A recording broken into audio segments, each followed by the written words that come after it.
आइए बच्चों, ज्यामितीय रचनाओं में आगे बढ़ेंगे और आज हम लोग सीखेंगे किसी वृत्त पर स्पर्श रेखाओं की रचना करना। दो तरह से हम वृत्त पर स्पर्श रेखाओं की रचना कर सकते हैं, जब वृत्त का केंद्र ज्ञात हो और जब वृत्त का केंद्र ना ज्ञात हो। और वृत्त का केंद्र ज्ञात हो तो भी उस पर जो बिंदु है जहाँ से हमें स्पर्श रेखा खींचनी है वो वृत्त पर स्थित हो सकता है या वृत्त के बाहर भी स्थित हो सकता है। वृत्त के अगर बाहर स्थित बिंदु है तो उसमें भी कई सारी स्थितियाँ, कई सारे वेरिएशन हैं जो अभी हम लोग आगे प्रश्नों में पढ़ेंगे। पहले तो ये जान लें कि स्पर्श रेखा वास्तव में है क्या। तो बच्चों, स्पर्श रेखा का अर्थ है कि ऐसी रेखा जो वृत्त को केवल और केवल एक बिंदु पर ही स्पर्श करे या प्रतिच्छेद करे कहलाती है वृत्त की स्पर्श रेखा। अंग्रेजी भाषा में कहा जाता है टेंजेंट ऑफ अ सर्कल। ठीक है, उदाहरण के लिए जैसे मान लीजिए एक चित्र बना देते हैं। एक कोई वृत्त है मान लीजिए O केंद्र वाला और एक ये रेखा हमने खींची, ये बच्चों कहलाएगी छेदक रेखा। क्यों? क्योंकि ये वृत्त को दो बिंदुओं A और B पर प्रतिच्छेद कर रही है, इसलिए इसको कहा जाता है छेदक रेखा। अंग्रेजी भाषा में सेकेंट कहा जाता है। और अगर हम एक ऐसी रेखा खींचें जो वृत्त को केवल एक बिंदु पर स्पर्श करे, इस बिंदु को इस बिंदु पर मान लीजिए, तो इसको कहा जाता है वृत्त की स्पर्श रेखा, टेंजेंट ऑफ अ सर्कल। और जिस बिंदु पर ये स्पर्श कर रही है इसको कहते हैं पॉइंट ऑफ कांटेक्ट या स्पर्श बिंदु। समझ में आ रही है बच्चों बात? और अब क्योंकि वृत्त चैप्टर आपका स्किप हो गया है कोर्स से, इसलिए ये बताना पड़ रहा है हमें, नहीं तो आप पहले ही सब बता चुके होते। अब वृत्त के केंद्र से अगर हम स्पर्श बिंदु को मिलाएंगे तो त्रिज्या बच्चों स्पर्श रेखा पर हमेशा लंब होती है।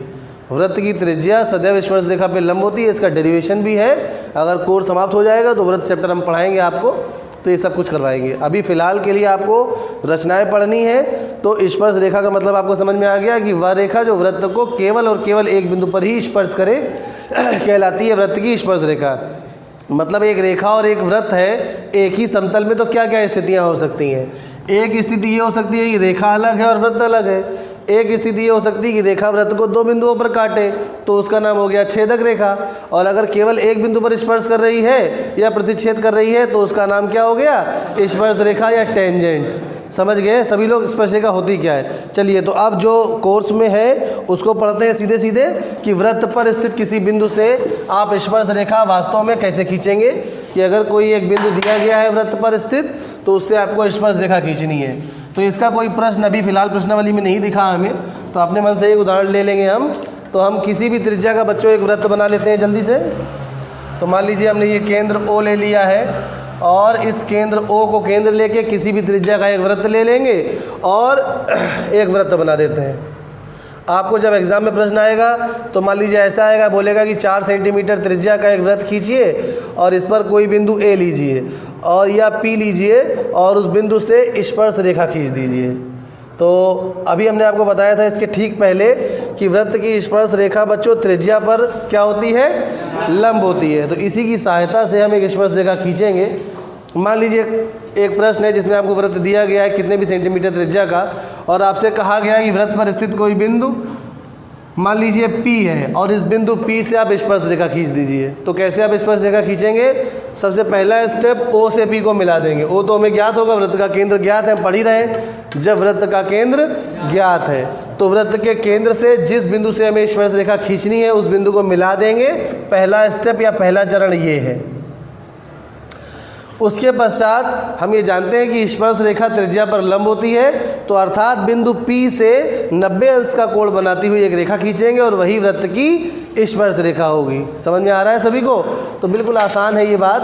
तो हम सीधे सीधे P से बच्चों किसी भी दिशा में 90 अंश का एक कोण बना देते हैं और वही हमारी स्पर्श रेखा हो जाएगी।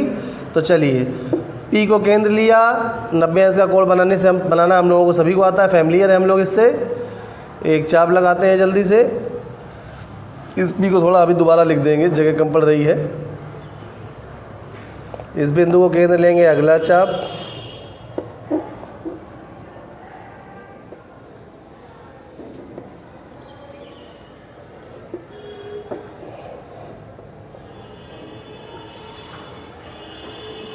अब इष्ट बिंदु हमें प्राप्त हो गया। अब इस बिंदु P से इस बिंदु को मिलाते हुए आगे बढ़ा देंगे, एक रेखा खींच देंगे। यही बच्चों स्पर्श रेखा हो गई। एक बात और बच्चों, इस बिंदु P से अब दूसरी स्पर्श रेखा नहीं खींची जा सकती। इस बात को भी हमें याद रखना है। वृत्त पर स्थित किसी बिंदु से केवल और केवल एक ही स्पर्श रेखा खींच सकते हैं। अब P से हम दूसरी रेखा खींचेंगे तो छेदक बनेगी, स्पर्श रेखा नहीं होगी। तो ये हमारे पास मान लीजिए T डैश एक स्पर्श रेखा हो गई जो बिंदु P से खींची गई थी। समझ में आ गया सभी को। अब आते हैं मेन टॉपिक में कि वृत्त के बाहर स्थित किसी बिंदु से स्पर्श रेखा खींचना, और प्रश्नावली में पहला सवाल इसी पे आधारित है। तो सवाल भी कर लेंगे और साथ में कॉन्सेप्ट भी सीख लेंगे। पढ़िए भदौरिया जी, क्या सवाल है। पहला नंबर, 6 सेंटीमीटर त्रिज्या का एक वृत्त खींचिए। केंद्र से 10 सेंटीमीटर दूर स्थित एक बिंदु से वृत्त पर स्पर्श रेखा युग्म की रचना कीजिए और उनकी लंबाइयां मापिए। केंद्र से कितने सेंटीमीटर दूर? 10 सेंटीमीटर। ठीक।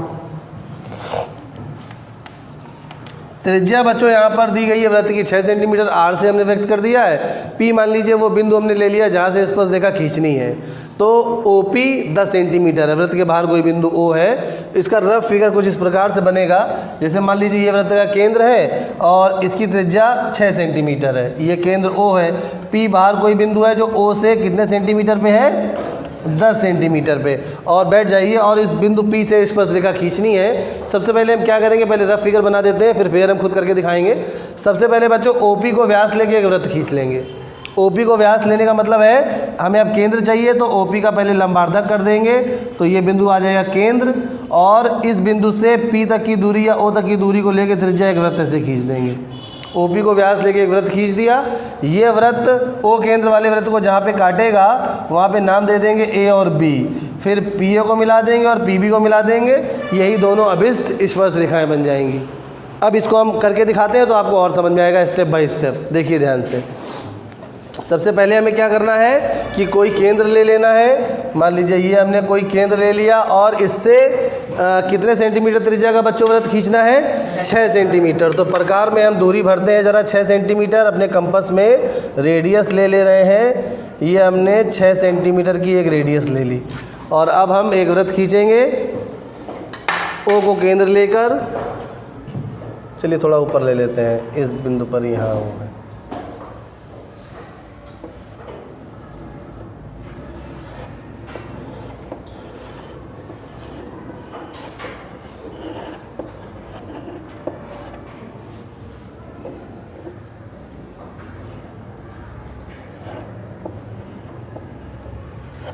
ये बच्चों 6 सेंटीमीटर त्रिज्या का एक वृत्त हो गया।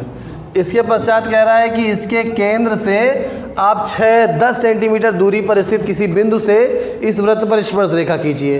तो अगला स्टेप हमारा होगा इसके केंद्र से दाहिने या बाएँ कहीं पे भी। चलिए हम नीचे की तरफ दाहिने बाएँ कहीं भी कर सकते हैं। तो मान लीजिए हमने इस तरफ चलते हैं, हम उधर थोड़ी जगह कम है, तो एक लाइन खींचते हैं सीधे, एक लंबी लाइन खींच लेंगे। अपने मन से किसी भी दिशा में खींच सकते हैं, दाहिने बाएं ऊपर नीचे जहां आपको जगह मिल जाए। कॉपी में जहां जगह हो वहां पे आप लाइन ऐसी बना सकते हैं सीधी।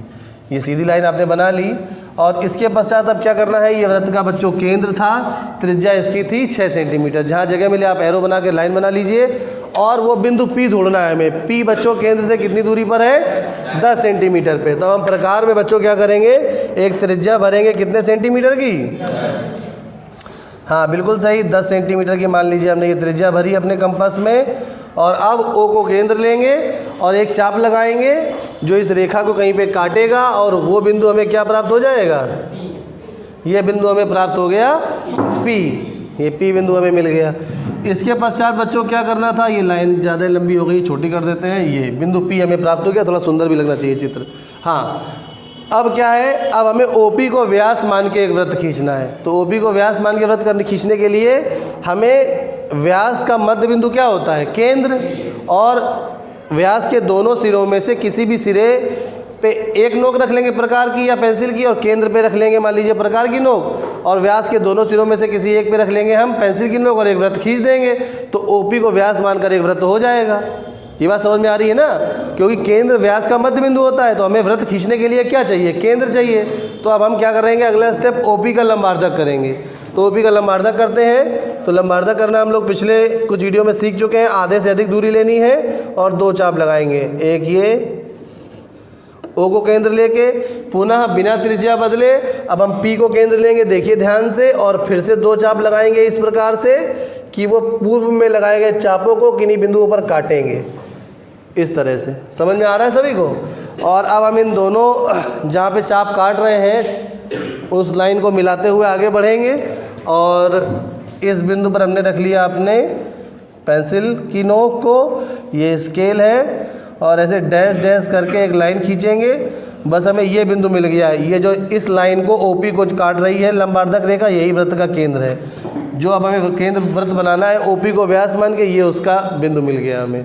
तो मान लीजिए इस बिंदु को हमने क्यू नाम दे दिया। अब हम क्यू को केंद्र लेंगे और क्यू ओ या क्यू पी त्रिज्या लेकर एक वृत्त और खींच देंगे। हालांकि वृत्त ना खींच के चाप भी लगा सकते हैं, तो दोनों काम कर सकते हैं, तो मगर हम वृत्त खींच देते हैं। हमें बस वो बिंदु चाहिए कि ओपी को व्यास मानकर खींचा गया वृत्त अपने दिए गए वृत्त को जिन 2 बिंदुओं पर काट रहा है, वही 2 बिंदु हमें चाहिए। वही 2 बिंदु स्पर्श बिंदु हो जाएंगे बिंदु पी से खींची गई स्पर्श रेखाओं के लिए। तो अब देखिए क्यू से हम पी तक की दूरी को ले लेते हैं त्रिज्या और एक वृत्त खींचते हैं, या क्यू से ओ तक की दूरी को त्रिज्या लेकर एक वृत्त खींचेंगे, बात एक ही है।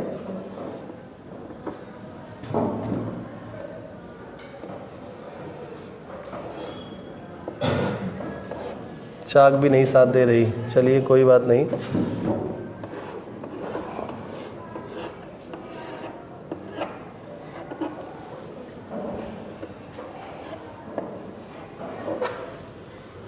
अब अच्छी क्वालिटेटिव चीज़ें नहीं मिलती हैं, क्या कर सकते हैं। चाक भी आप ये काम नहीं करेंगे 10-10 बार पेंसिल रगड़े, हमारी मजबूरी है कि वो विजिबिलिटी नहीं आ रही इसलिए रगड़ना पड़ रहा है। समझ में आ रहा है आपको? तो अब ये जो ओपी व्यास वाला वृत्त था, ओपी व्यास वाला वृत्त दिए गए वृत्त को जिन बिंदुओं को पर काट रहा है उसको नाम दे देंगे ए और बी। इसके पश्चात पी ए और पी बी को मिला के आगे बढ़ा देंगे, और यही बच्चों अभिष्ट स्पर्श रेखाएं हो गई। पी से ए को मिला के आगे बढ़ा दिया गया, एक स्पर्श रेखा ये मिल गई हमें पी ए, और ये ए स्पर्श बिंदु है। फिर पी से बी को मिला के आगे बढ़ा देंगे और दूसरी स्पर्श रेखा हमें पी बी ये प्राप्त हो गई। ठीक है बच्चों, अब समय कम है तो हम रचना के पद आपको बोल दे रहे हैं। आप दोबारा वीडियो रिवाइज करके देख लेंगे, आप लोग को भी हम लिखवाई देंगे बोल बोल के। सबसे पहले रचना के पद आप हेडिंग डालेंगे। सबसे नंबर 1 पॉइंट, बिंदु ओ को केंद्र लेकर तथा 6 सेंटीमीटर त्रिज्या लेकर एक वृत्त खींचा। पहला पॉइंट कंप्लीट हो गया। दूसरा पॉइंट, बिंदु ओ से जाने वाली रेखा पर बिंदु P इस प्रकार लिया कि OP बराबर 10 सेंटीमीटर। फिर से सुनिए, बिंदु O से जाने वाली रेखा पर कोई बिंदु P इस प्रकार लिया कि OP बराबर 10 सेंटीमीटर। अगला पॉइंट, OP को व्यास मानकर एक वृत्त खींचा। अब आप ये सब नहीं लिखेंगे लंबार्धक किया क्या किया। फिर से सुनिए, अगला पॉइंट क्या बोला हमने, OP को व्यास मानकर एक वृत्त खींचा जो पुराने वाले वृत्त को बिंदुओं A व B पर प्रतिच्छेद कर रहा है। अंतिम पॉइंट, PA व PB को मिलाया और यही अभिष्ट स्पर्श रेखाएं हैं। समझ गए बच्चों? चलिए धन्यवाद, नोट कर लीजिए।